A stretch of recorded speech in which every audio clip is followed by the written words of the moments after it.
El proceso de la digestión significa llevar un alimento, descomponerlo hasta sus compuestos más elementales. Entonces, por ejemplo, una papa frita o una patata, una papita, es un almidón, es un carbohidrato muy complejo, tiene grandes cantidades de carbohidratos. Hay que irlo digiriendo y rompiendo los enlaces hasta hacer los carbohidratos más chiquitos, ¿sí? Hasta la forma más elemental. Una proteína, un pedazo de carne, un filete, no lo podemos digerir así. Tenemos que irlo masticarlo, molerlo, digerirlo y llevar y romper los enlaces de las proteínas hasta hacerlas aminoácidos. El aminoácido, los carbohidratos en su función más elemental y las grasas, los lípidos, se tienen que absorber en el intestino y no se absorben si no tienen el tamaño adecuado. Entonces, por ello, la digestión en el estómago y en la parte del duodeno, que es la primera sección del intestino, es muy importante. ¿Ok? En el estómago, cuando nosotros masticamos y el alimento cae al estómago, el alimento va a estar ahí por lo menos de 30 a 60 minutos en lo que se va a empezar a vaciar el estómago. En los niños puede ser más rápido. Si tienes un problema de digestión, te tardarás más. ¿Y qué es lo que pasa? Los ácidos grasos, los jugos gástricos que tienen un pH muy ácido, estamos hablando de un pH de 3, más o menos, es un pH muy, muy corrosivo incluso. O sea, si nosotros ponemos jugo gástrico en alguna superficie, vamos a ver que va a generar un daño, incluso en el metal. Claro, no instantáneo, pero después de un tiempo. Entonces, aquí es importante porque el pH, el jugo gástrico, se encarga, tiene enzimas también que van degradando los alimentos y van acelerando la digestión. Una vez que se vacía el estómago, entonces pasa esta porción del duodeno. La porción del duodeno es muy importante porque es ahí donde viene y se depositan los jugos biliares. ¿Qué son los jugos biliares? También un conjunto de enzimas que son y productos de desecho, ¿sí? De la digestión que libera el hígado y el páncreas. O sea, vienen enzimas pancreáticas y viene un conjunto de sustancias que el hígado también desecha, elimina, y lo que conocemos como bilis, ¿no? Y lo libera ahí en ese punto, en el duodeno, donde va pasando el alimento. Todo se mezcla y sirve para la digestión y sirve también para eliminar productos del metabolismo, o sea, de las digestiones previas, del metabolismo de proteínas, de grasas, de carbohidratos, que ya no hay manera, ya no sirven para nada en el cuerpo humano, y que si no las desecháramos serían tóxicos y serían mortales, serían letales. Por lo tanto, hay que eliminarlos, ¿ok? Escucha tu salud con el Dr. Jaime del Río, un programa en donde encontrarás información relevante para ti y toda tu familia, llevado de la mano de expertos y especialistas en la materia. Comenzamos. Hola amigos, bienvenidos al programa de Escucha tu Salud con tu amigo el Dr. Jaime del Río. Y bienvenidos amigos de Imperfecto Radio, www.imperfecto.com.mx en la modalidad de radio. Bienvenidos amigos de Facebook Live, de la página del Dr. Jaime del Río, de la Clínica de Alergia Polanco Lomas. Amigos de YouTube, bienvenidos también.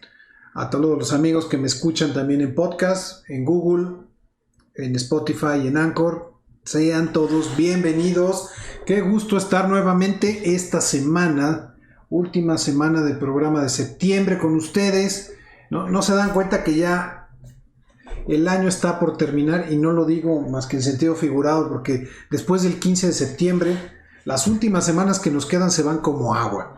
Es una cosa muy curiosa que he experimentado durante muchos años y digo, bueno, no puede ser, ya estamos a 24 de diciembre, ¿no? En un abrir y cerrar de ojos, ¿no? Y casualmente esta parte del año es cuando más está cargada de trabajo, de actividades, de muchos proyectos que hay que cerrar, ir planeando nuevas cosas para el próximo año.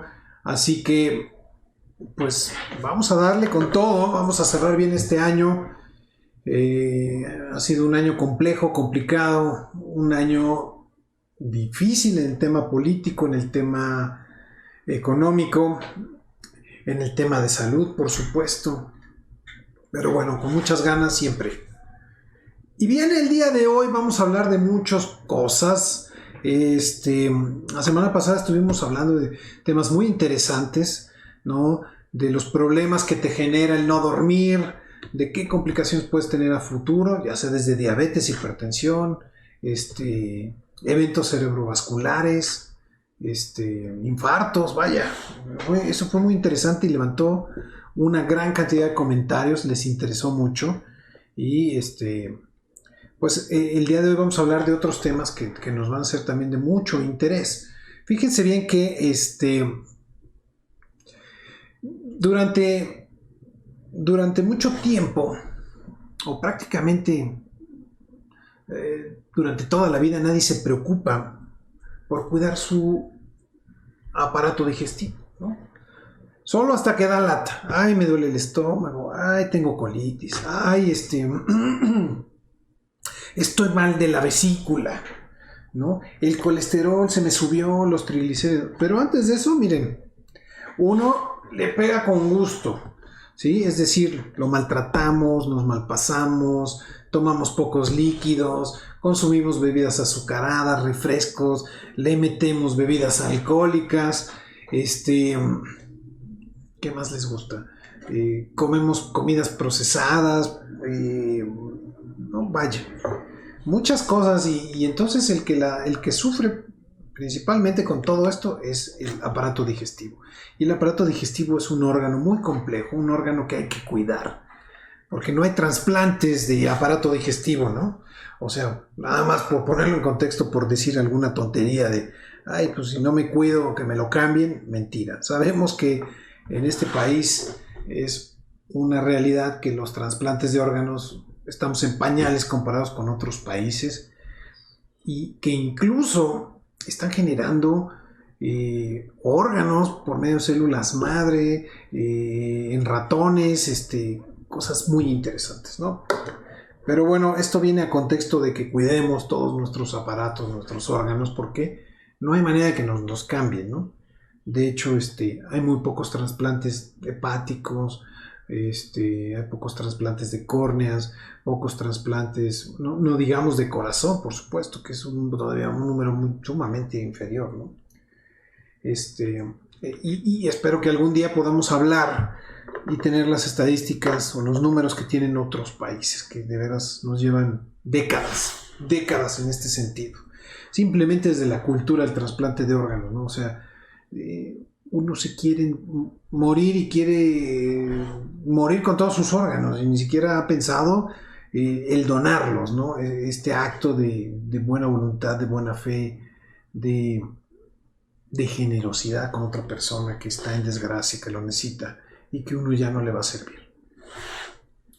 Hablaremos de eso, hablaremos de algunas de las principales patologías del aparato digestivo, ¿no? ¿Qué pasa cuando tenemos una gastroenteritis, ¿no? Una gastroenteritis o GEPI que le llamamos los médicos, probablemente infecciosa.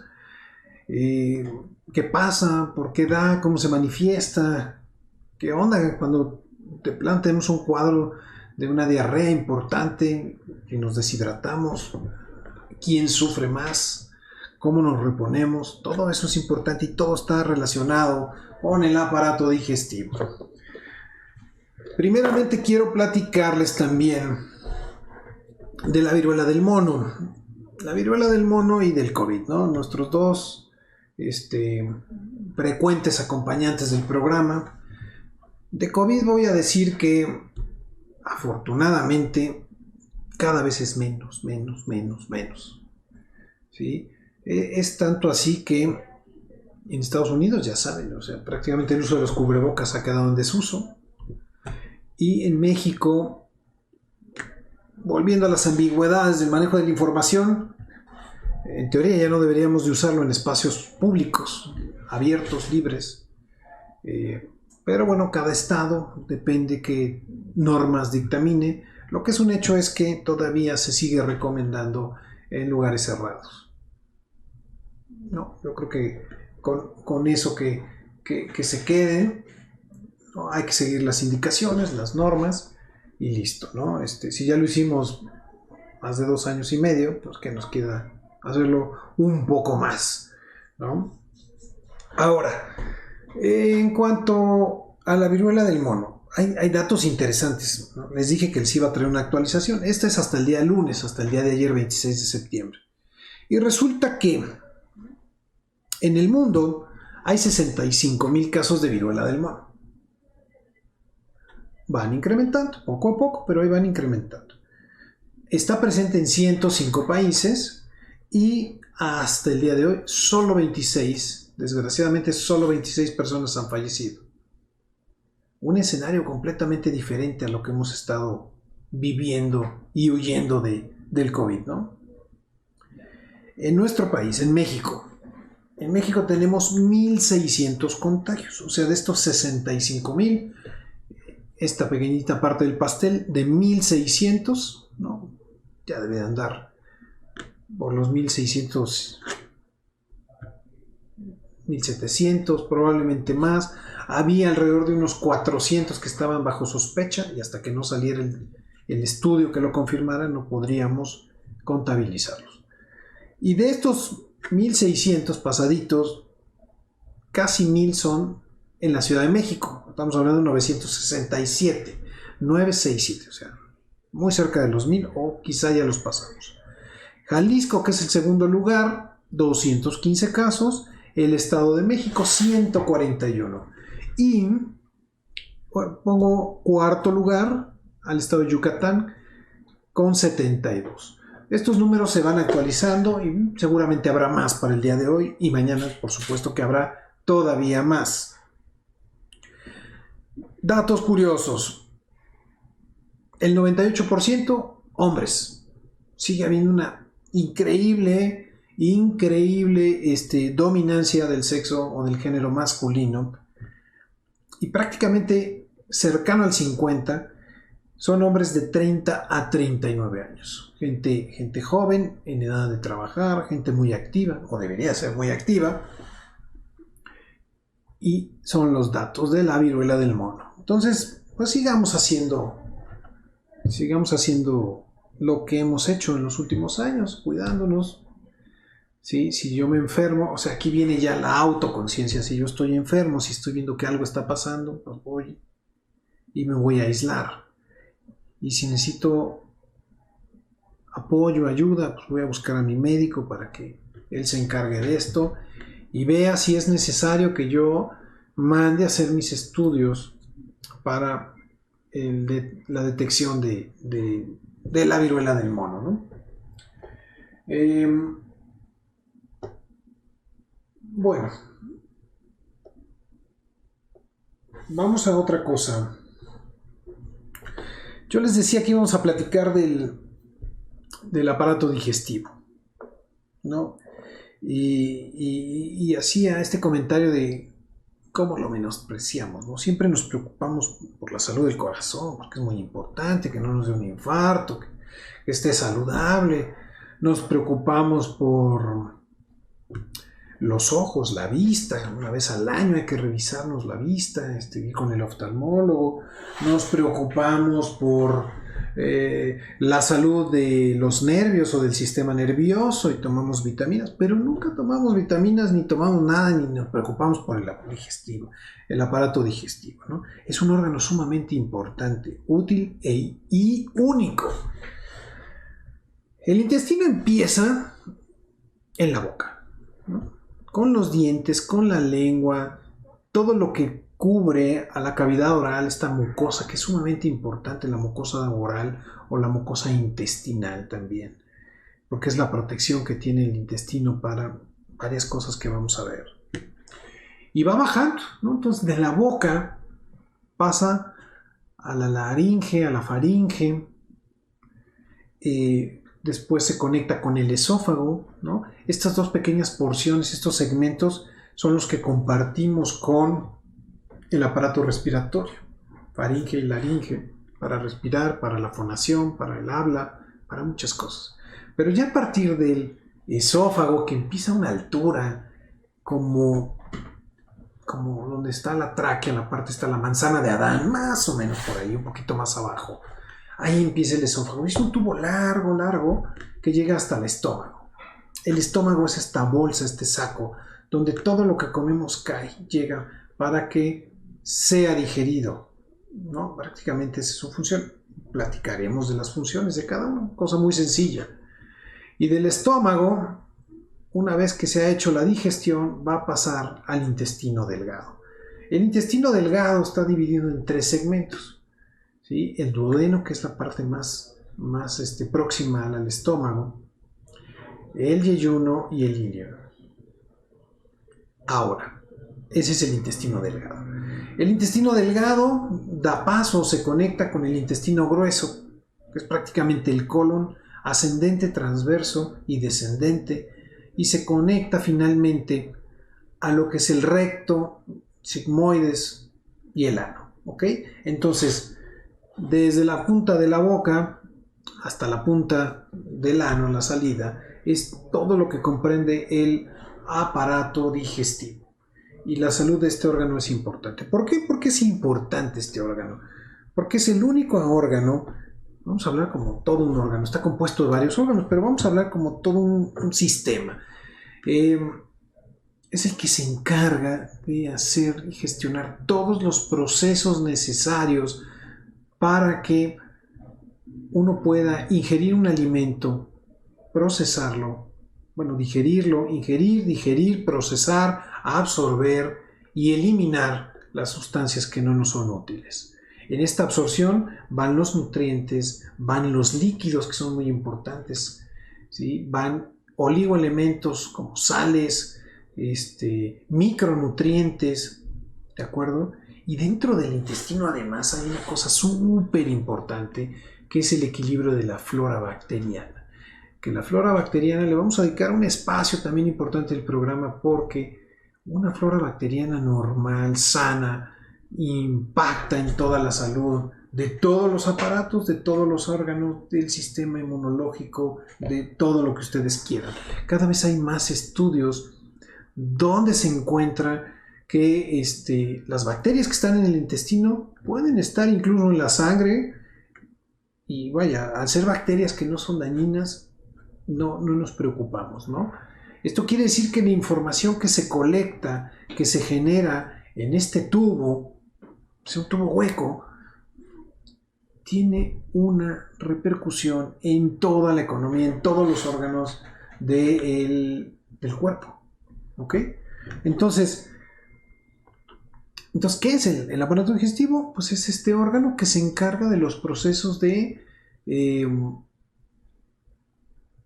alimentación, ¿no? O de la ingesta del alimento, la digestión del alimento, la absorción del alimento, de los nutrientes, su distribución, la absorción de agua, la absorción de micronutrientes, de oligoelementos, ¿no? Minerales, por ejemplo, y la eliminación de los productos que no nos sirven o que son productos de desecho tóxicos, del mismo metabolismo de proteínas, de grasas, de carbohidratos, ¿no? Porque esto es importante. Entonces, esto es lo que es este aparato tan importante.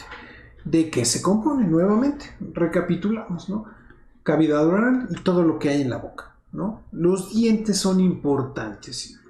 Los dientes son importantes y la salud bucal es importante. Los dientes tienen una función fundamental en la masticación, en la digestión. Imagínense que no tuviéramos dientes, y hay gente que no los tiene además, pobres. ¿Cómo pueden comer?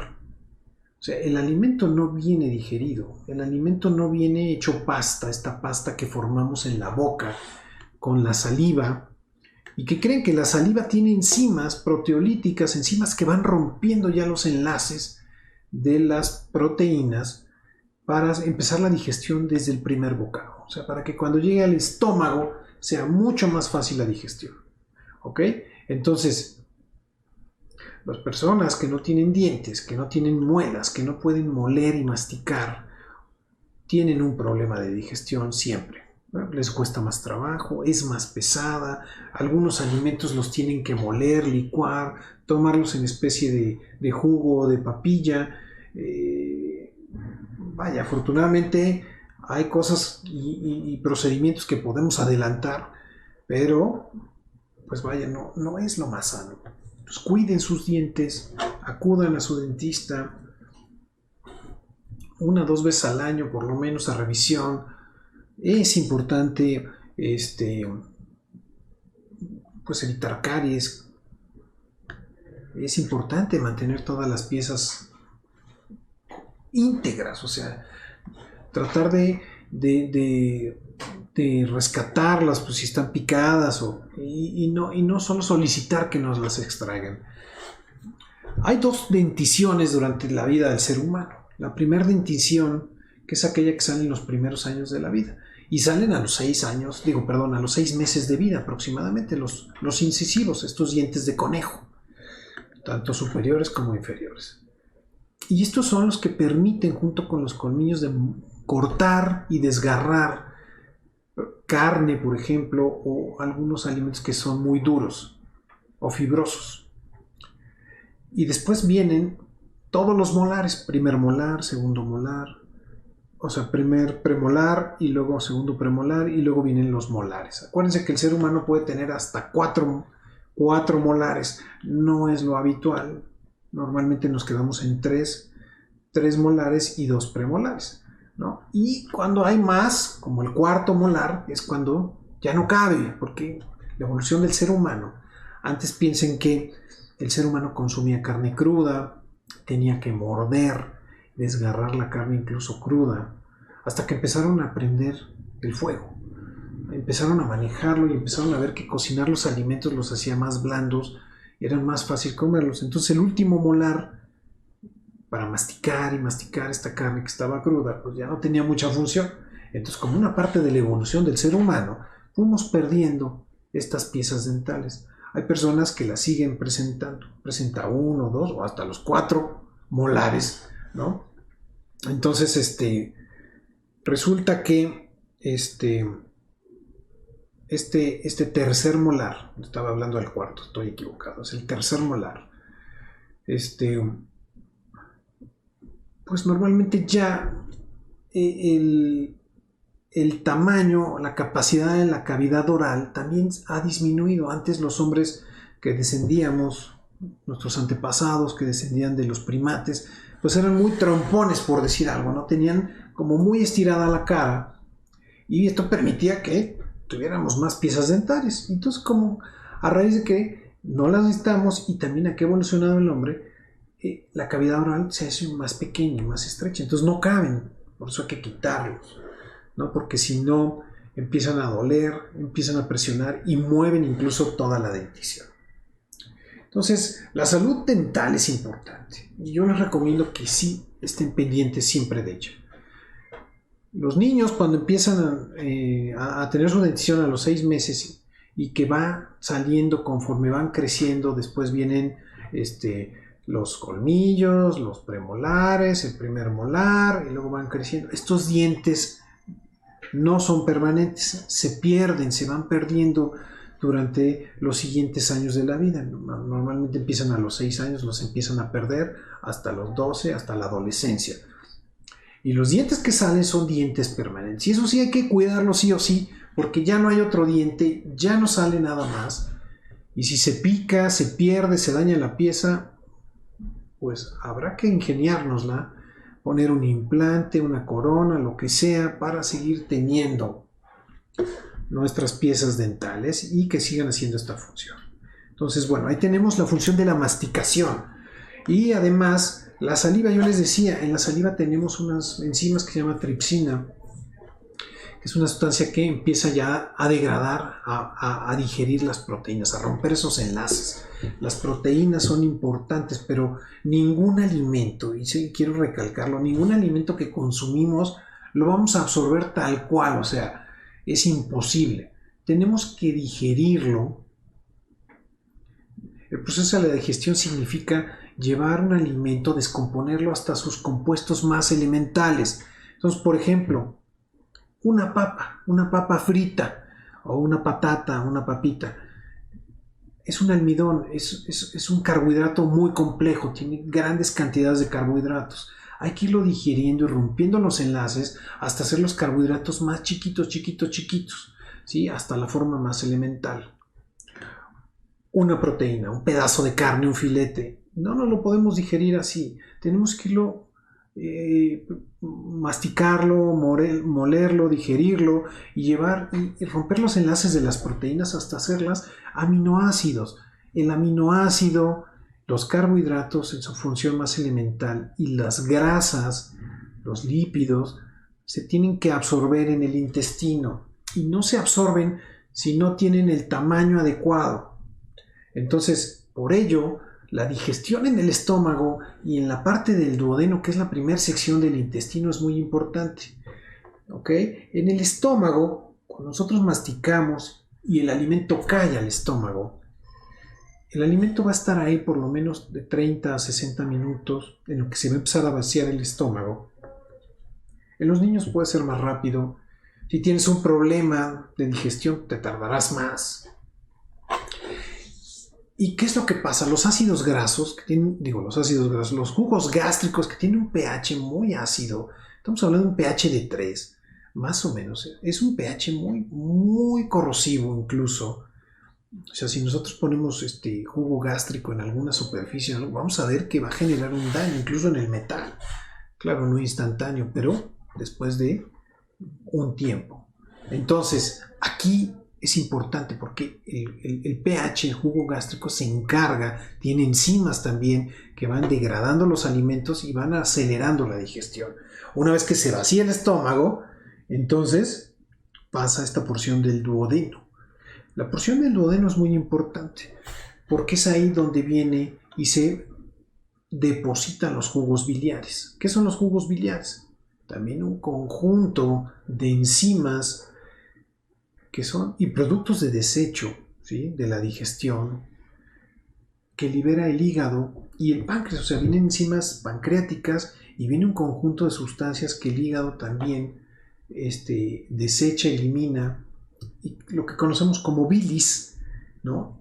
Y lo libera ahí en ese punto, en el duodeno, donde va pasando el alimento. Todo se mezcla y sirve para la digestión y sirve también para eliminar productos del metabolismo, o sea, de las digestiones previas, del metabolismo de proteínas, de grasas, de carbohidratos, que ya no hay manera, ya no sirven para nada en el cuerpo humano, y que si no las desecháramos serían tóxicos y serían mortales, serían letales. Por lo tanto, hay que eliminarlos, ¿ok?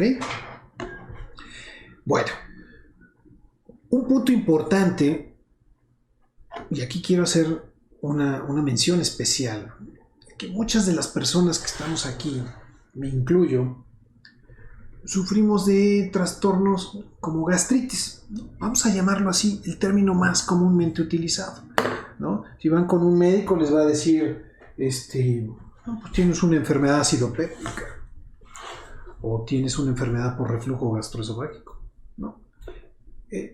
Cierto, ¿sí? Esos son los términos, son complejos, incluyen más cosas, más condiciones, pero quiero hablar de aquella persona que de repente se paró en la taquería y dijo, ay, vamos a echar unos tacos, se ven muy buenos, y agarra la cuchara de salsa, ¿no?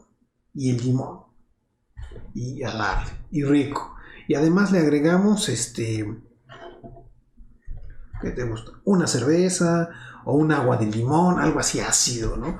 Entonces, el pH de por sí ácido es ácido en el estómago, le echamos todavía más. Entonces, imagínense lo que tiene que hacer el estómago para contener toda esa acidez, ese pH tan ácido, para que no me genere una úlcera, ¿no? Han oído hablar de las úlceras gástricas, que son hoyos que se le generan al estómago y que si no nos cuidamos, sangran, y un sangrado puede ser mortal o nos puede poner en una posición muy débil nuestra salud. Entonces, Cuando una persona tiene un problema crónico de esta enfermedad ácido péptica, que se manifiesta como una gastritis, como un ardor por la producción en exceso de jugos gástricos, pero, o a lo mejor es la producción normal, pero nosotros además le ponemos más fuego, más leña al fuego, echándole alimentos picosos, bebidas alcohólicas, el cigarro, no comiendo a nuestras horas, o sea, dejando grandes horas a nuestro estómago sin alimento. El estómago sigue produciendo estos jugos todo el tiempo. Y entonces empieza a dañar la mucosa del intestino. Todo el intestino, desde la boca hasta el ano, está cubierto por una membrana mucosa.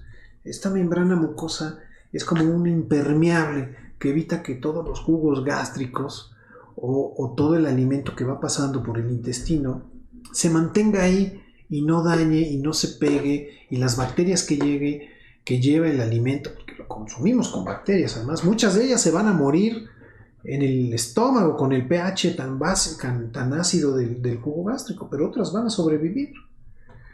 Entonces, en este camino es muy importante proteger la mucosa gastrointestinal, la mucosa del estómago primero, para evitar gastritis, para evitar úlceras gástricas, ¿ok? Y es un motivo principal de consulta, y hay medicamentos que se encargan de disminuir un poco la secreción del jugo gástrico. Hay otros que se encargan de cubrir toda esta mucosa para que no se dañe los músculos del estómago. El estómago es una bolsa como un globito que se infla, se desinfla, de acuerdo a las necesidades o a lo que uno coma, ¿ok? Entonces es importante cuidarlo, y esto sí lo quería mencionar. Ahora, avanzamos y tenemos esta pequeña porción del intestino que se llama duodeno o intestino delgado, ¿no? Como nos enseñaron en la escuela, el intestino delgado. Fíjese bien, el intestino mide aproximadamente por lo menos más de 6 metros. O sea, si yo abro mi estómago y agarro y lo estiro, 6 metros por lo menos. Imagínense la cantidad de superficie de contacto, ¿sí? Porque piensen que además este tubo, que es un tubo hueco, mide aproximadamente unos 5 centímetros por 6 metros, ¿no? Si yo lo abriera, lo ampliara y viera la cantidad de superficie de contacto, es decir, la superficie de absorción que tiene el intestino, es impresionante. Es impresionante, ¿por qué? Porque además adentro del intestino estas mucosas están plegadas como si fueran olas, ¿no? Una tras otra, tras otra, tras otra. Y eso es a lo que le llamamos el borde de cepillo. Se llama borde de cepillo porque literalmente parece un cepillito. Piensen que la base del cepillo es el músculo del intestino, y cada uno de estos pelitos, ¿sí? Es una de las vellosidades intestinales, que en cada una de ellas se lleva este proceso de absorción y digestión de los alimentos. Entonces es increíble, de verdad es increíble cómo tenemos esta capacidad de absorber. Y aquí hago un paréntesis importante.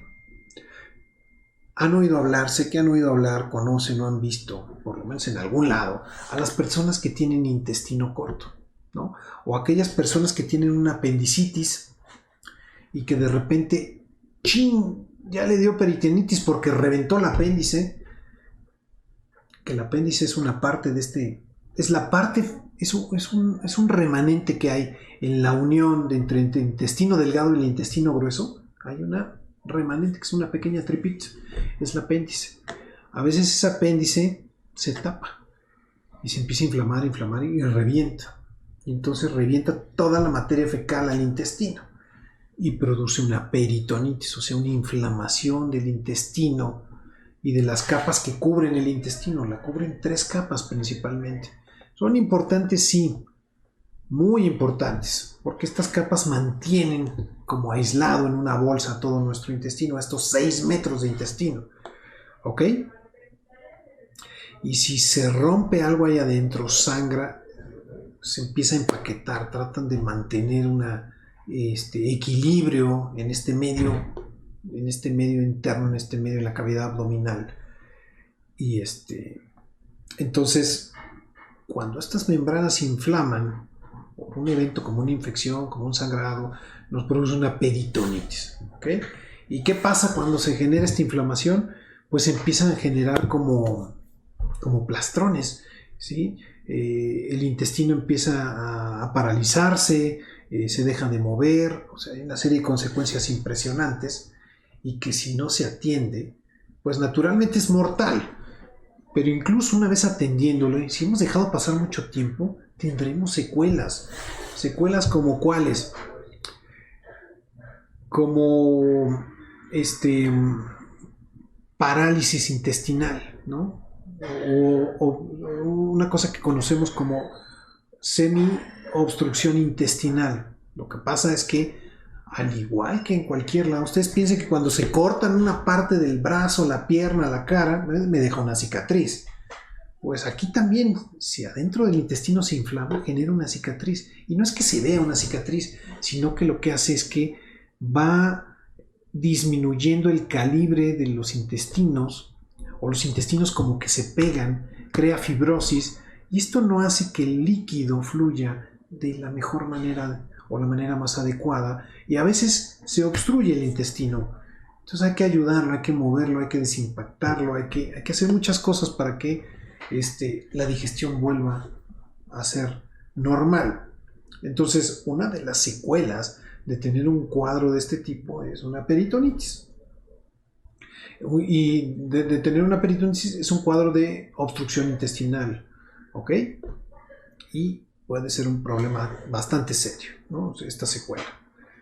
Ahora, volviendo un poquito a la absorción, el intestino delgado es un órgano sumamente activo, esta parte del aparato digestivo, en donde se generan todos los procesos de absorción de nutrientes. O sea, pasamos estos 15 a 25 centímetros de lo que es la parte del duodeno, donde llega la bilis, donde llegan los jugos pancreáticos, donde se terminan de digerir ciertos alimentos, y pasa a la siguiente sección del intestino, que se llama yeyuno, ¿ok?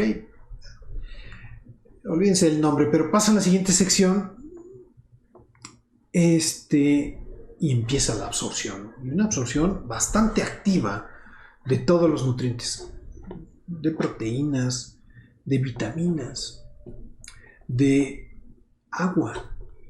Qué importante, no hemos hablado del agua, pero es en este punto donde el agua se absorbe. Y para tener una buena alimentación hay que consumir por lo menos 2 litros de agua al día. Mínimo.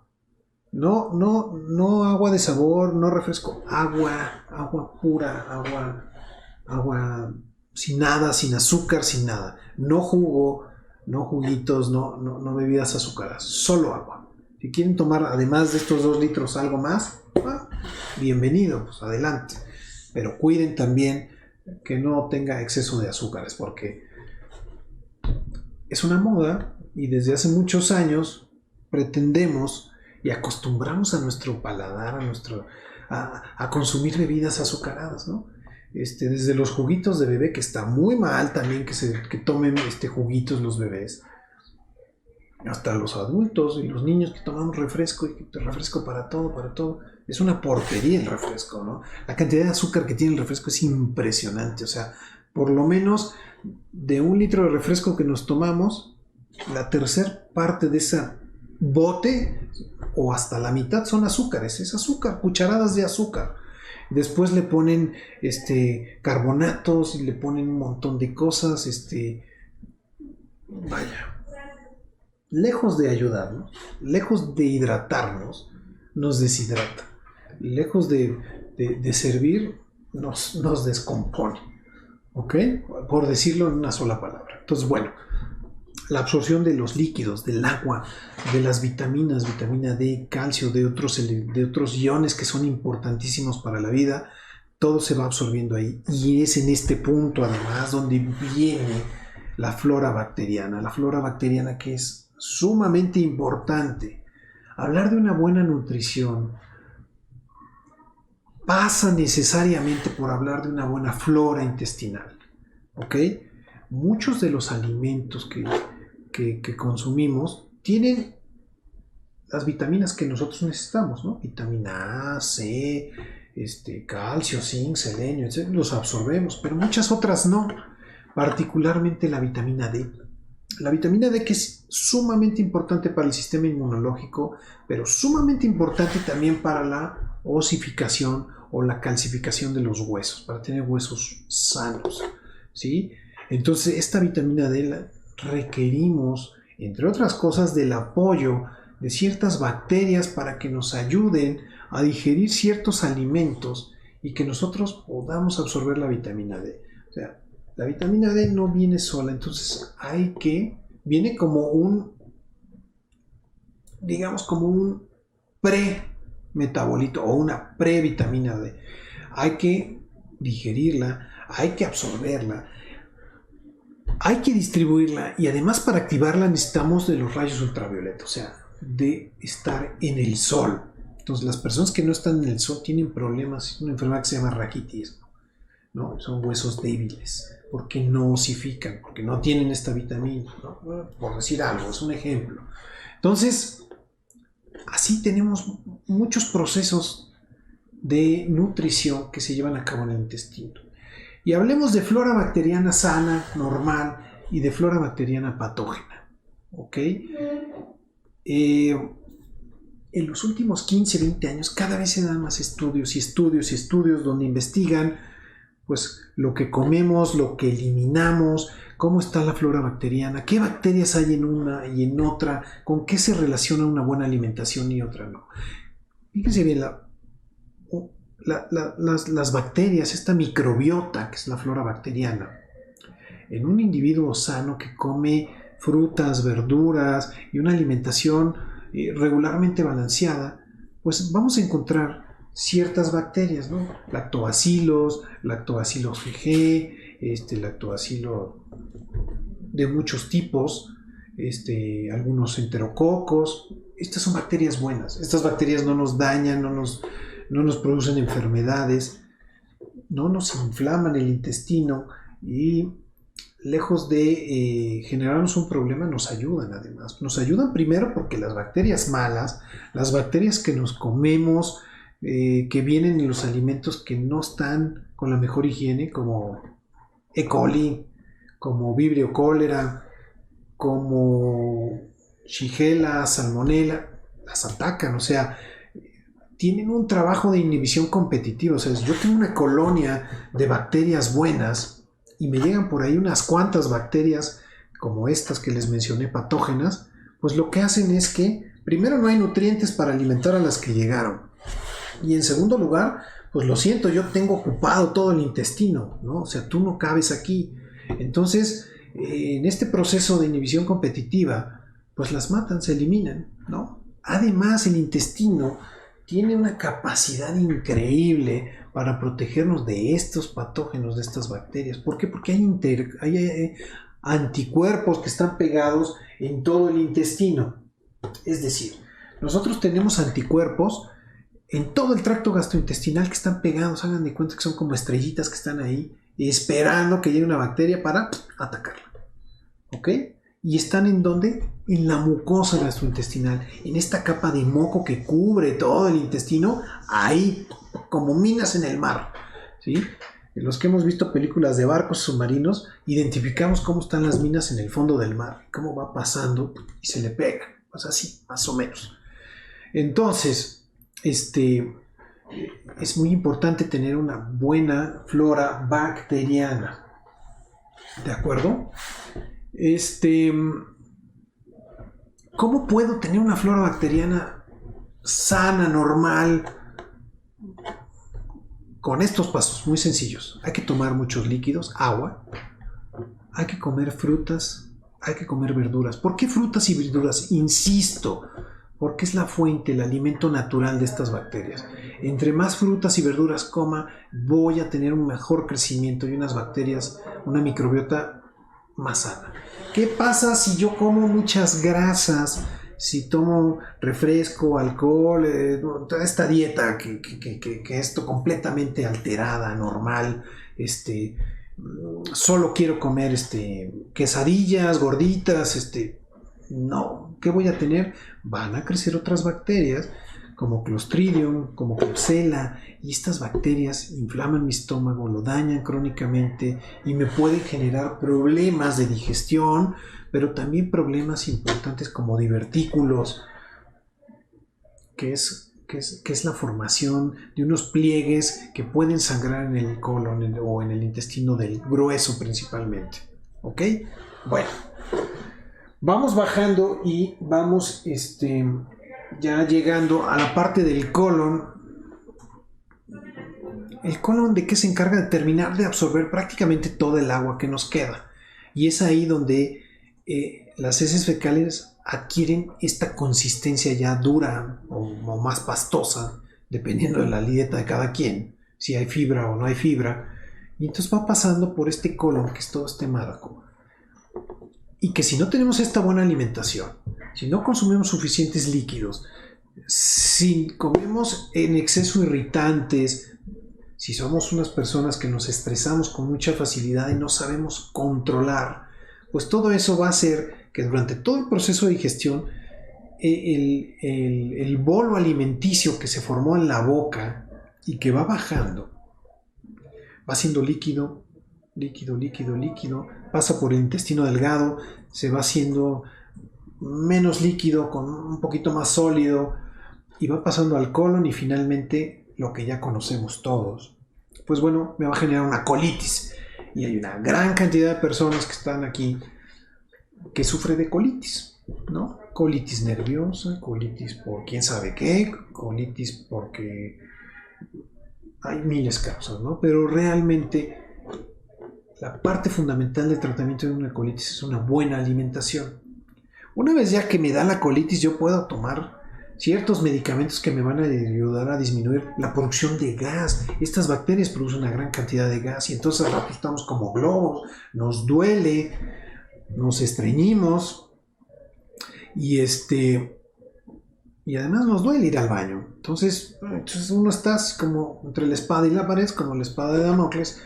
Pues voy al baño, me duele, y me aguanto y me duele, o sea, es una cosa sumamente molesta, ¿no? Y si lo dejamos evolucionar vamos a tener problemas a largo plazo que van a ser todavía peores, ¿no? Entonces, la recomendación es que si yo tengo problemas de digestión, en este caso colitis, pues también acuda con un gastroenterólogo, primero con mi médico y luego con un gastroenterólogo para que me diga cuál sería la mejor forma de tratarla, ¿no? Hay pacientes que genéticamente tienen problemas para eliminar de manera adecuada las heces fecales, ¿no? Entonces sufren de un proceso de estreñimiento crónico. Bueno, también hay medicamentos y alimentos que me ayudan a mejorar la eliminación de las heces, ¿no? Entonces hay maneras, hay formas, entonces no hay por qué estar sufriendo todos estos problemas y estos padecimientos, ¿de acuerdo? Déjenme ver, que tenemos muchas preguntas y tenemos poco tiempo. Finalmente, no acabamos de ver, no acabamos de ver el tema de la diarrea y la deshidratación, dos temas que son fundamentales, pero los platicamos la próxima semana.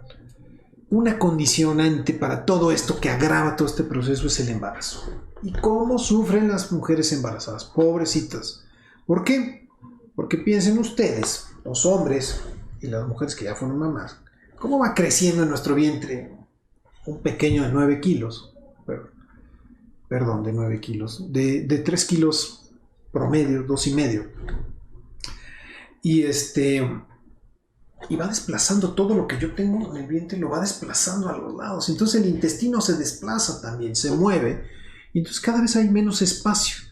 Entonces aplasta también la vejiga urinaria, eleva el hígado, comprime los pulmones, entonces tienen que compartir, y aunque crezca el vientre algunas pulgadas, pues no es suficiente. Entonces también la digestión de la mujer embarazada es un problema, ¿no?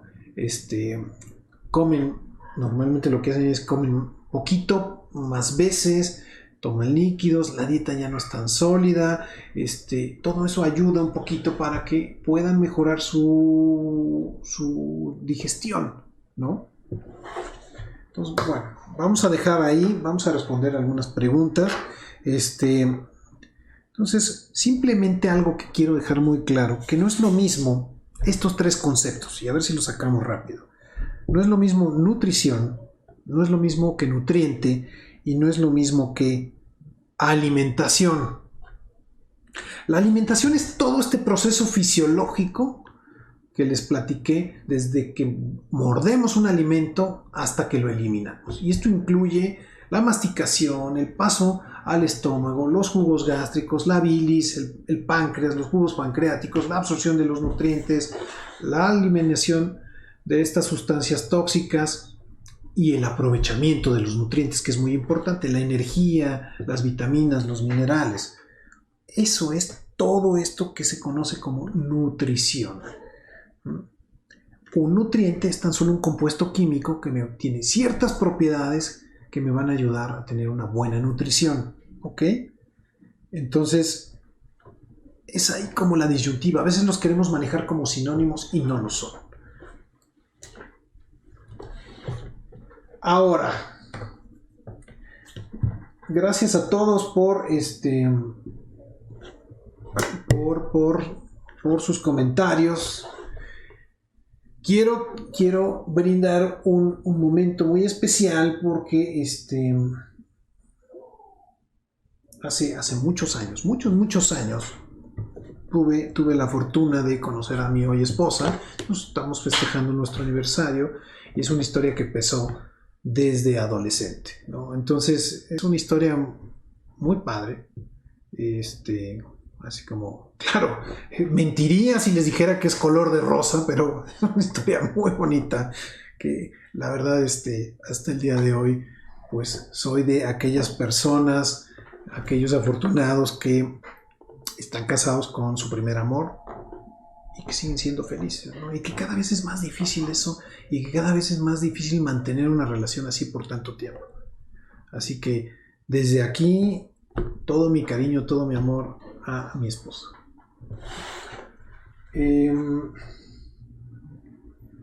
Bueno, quiero mandarle saludos a Verónica González, a Elia Zares, a Claudia Zavala, a Klaus, y a todas otras personas que nos mandaron saludos. Ahorita los vamos viendo. A Elia Zares, también saludos. Bueno, vamos con los comentarios, las preguntas. Para Carmen dice, doctor, ¿cree que el COVID ya la damos por terminada? La verdad, Carmen, es que vamos bien, vamos ganando la batalla. No descarto que en diciembre pueda haber otro brote y todo dependerá cómo mute el virus, ¿sí? Para que logramos decir, ¿sabes qué? Vamos bien, estamos protegidos, o de plano, cuidado otra vez, ¿no?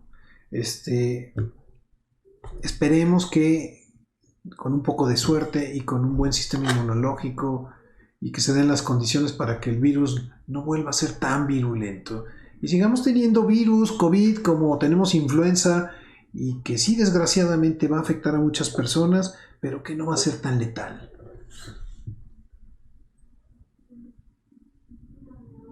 Luego, vamos a ver, para Virginia Sint, dice, doctor, ¿cada cuánto hay que ir al dentista? Y en los niños, ¿cuándo se recomienda que ya los empecemos a llevar después de que ya tienen sus primeros dientes? Ok, esta es buena pregunta, Virginia. En general, para adultos, para jóvenes, para niños escolares, adolescentes, incluso ya los que tienen la dentición completa, ¿no? Que más o menos ya lo logramos entre los 2 y como a los 4 años ya tenemos un buen número de piezas dentarias. Yo creo que vale la pena, sobre todo los niños, les aplican flúor, les hacen limpieza, protegen sus dientes, les ponen selladores, y esto se puede hacer también en el adulto. Por lo tanto, una visita semestral al dentista bien vale la pena, ¿no? Y en los chiquitos menores, yo creo que entre el primer y el segundo año, por lo menos el primer año, valdrá la pena que se les chequen ya cuando tienen dientecitos. Nosotros podemos hacerles limpieza y esto sí es útil. Hay unos pequeños como dedales que tienen unas cerdas como de plástico y podemos limpiar, porque cuando el niño consume la leche se queda en los dientes, los pica. Entonces hay niños chiquitos de 1 año que tienen caries, por lo tanto es importante. Y una cosa que es un error garrafal es poner en la mamila de los pequeños refresco. Eso es lo peor que uno puede hacer, ¿sí? No saben la cantidad de caries, y caries difíciles porque son caries entre un diente y otro, que les llaman los dentistas interproximales, y que son de sumamente difícil acceso porque tienes que mover un diente. ¿Cómo mueves un diente para tratar la caries que está pegada? Entonces tienen que hacer un hoyo entre los dos dientes. Es una cosa sumamente difícil, ¿no? A ver, entonces, gracias Virginia. Bueno, Marta dice: cuando hablan del cuidado de la flora intestinal, ¿a qué se refieren? ¿Qué es eso? ¿En qué nos beneficia? Ok, Marta, creo que hablé un buen rato de este tema, pero de manera muy concreta. Una flora intestinal es mantener esta biomasa, esta cantidad de bacterias, este número que medimos o que pesamos, que son miles y millones de bacterias. Además, más o menos se estima que ocupan el 2% del peso corporal de estas bacterias. O sea, es un número increíble. Imagínense cuántos millones de bacterias hay.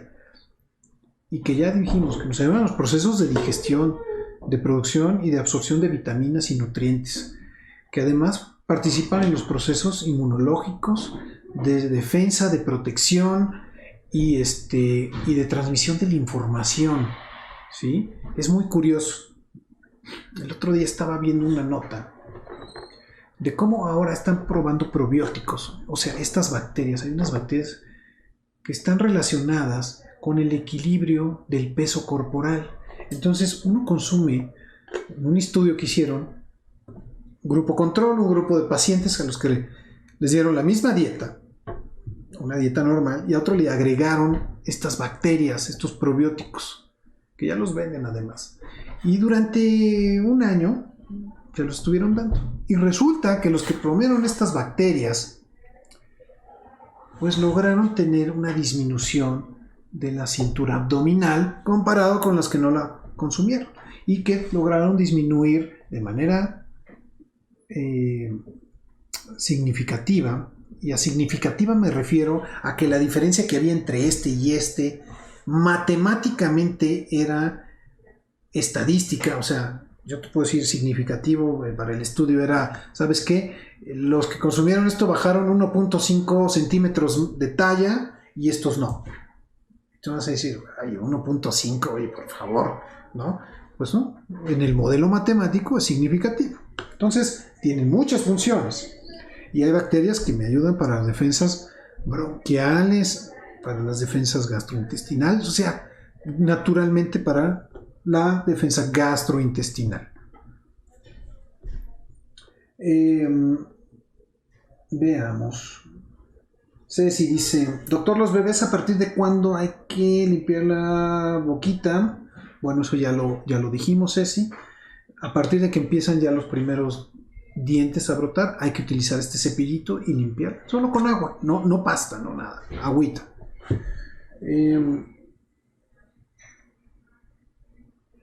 Dice aquí Paco, dice: doctor, no antoje, cuando estábamos hablando de las gorditas y los tacos.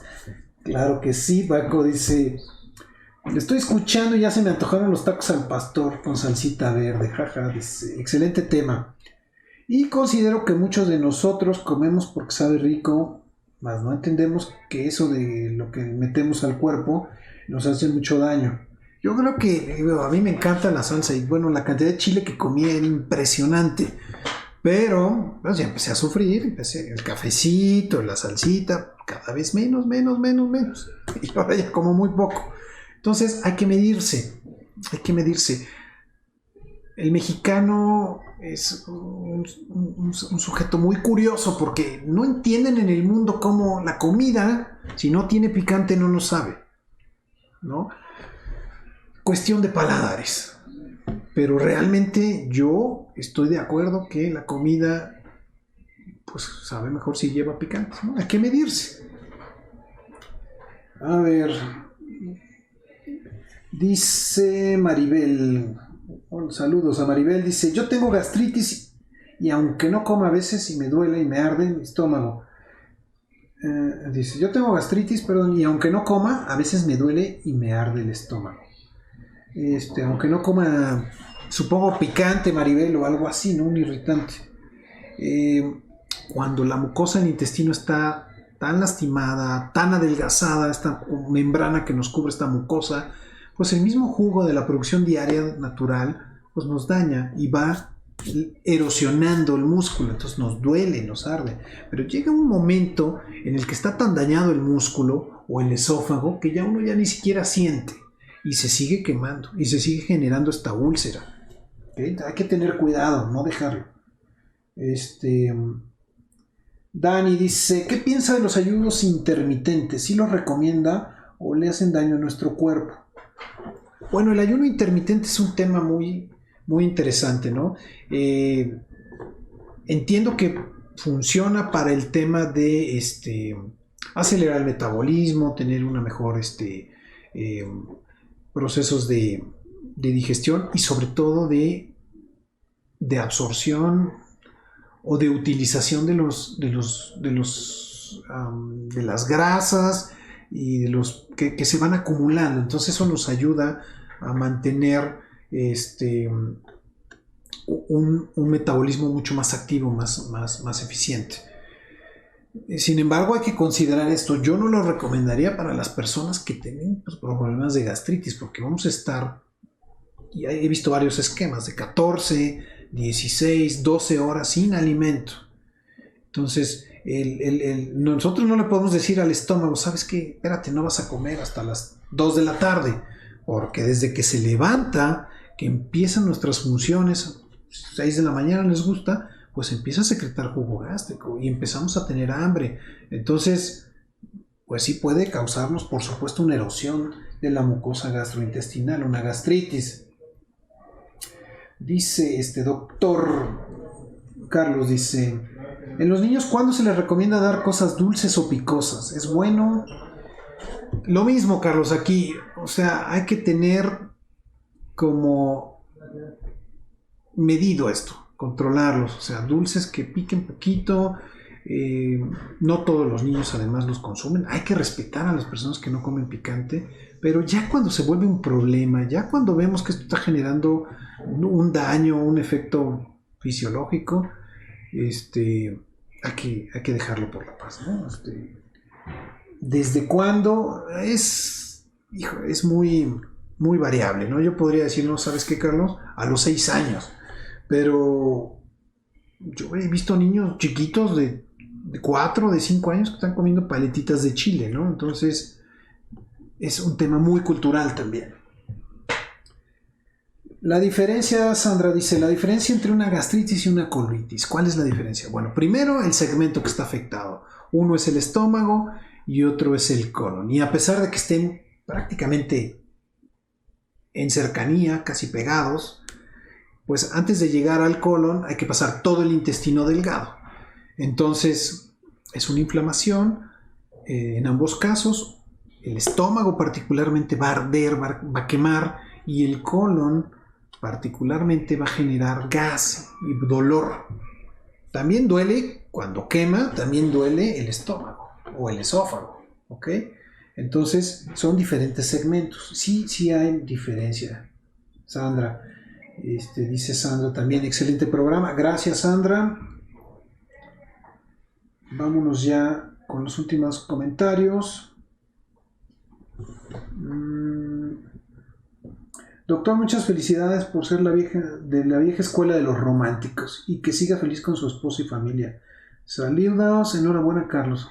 Carlos, muchas gracias. Doctor, es muy recomendable tomar probióticos a través de productos como Activia, Yakult, yogur, etc. Claudia. Claudia, yo creo que, si bien es cierto, ayudan, no son los mejores probióticos. O sea, por ejemplo, nosotros podemos tener un ring de lactobacilos, ¿no? Los pusiéramos a pelear uno contra otro. Y entonces tenemos al clásico del Yakult, que el Kasei Shirota, tenemos al de la Activia, al de las leches también que tienen. Y la verdad es que los más viejos no son los mejores, ¿no? Por ejemplo, digo más viejos porque este producto del Yakult tiene más de 40 años en el mercado. Al día de hoy tenemos varios, 2, 3 campeones, ¿no? El Lactobacilo GG o el Lactobacilo rhamnosus. Esto es importante, ¿no? Y no vienen en los alimentos, o sea, vienen prácticamente en algunos medicamentos. Pudiéramos encontrarlos como productos aparte, como suplementos. Y además una cosa es importante, si nosotros vemos la cantidad de colonias de bacterias que tienen estos productos de alimenticios, son relativamente pobres, son pocas colonias. Son 100,000, 200,000, necesitamos como 1,000,000 de colonias al día. Entonces, pues estamos consumiendo 10 veces menos lo que deberíamos, ¿no? Entonces, bueno, ¿sirven? Sí. ¿Son la solución? No. ¿De acuerdo? Bueno, amigos, ya me pasé del tiempo. Muchas gracias. Gracias a todos por sus comentarios, por su participación, por este interés. Pásenla bonito, pásenla bien, sean felices y nos vemos el próximo en 2 semanas. Nos vemos en 2 semanas, que estén muy bien. Un saludo a todos. Escucha tu salud con el Dr. Jaime del Río, un programa en donde encontrarás información relevante para ti y toda tu familia, llevado de la mano de expertos y especialistas en la materia. Comenzamos.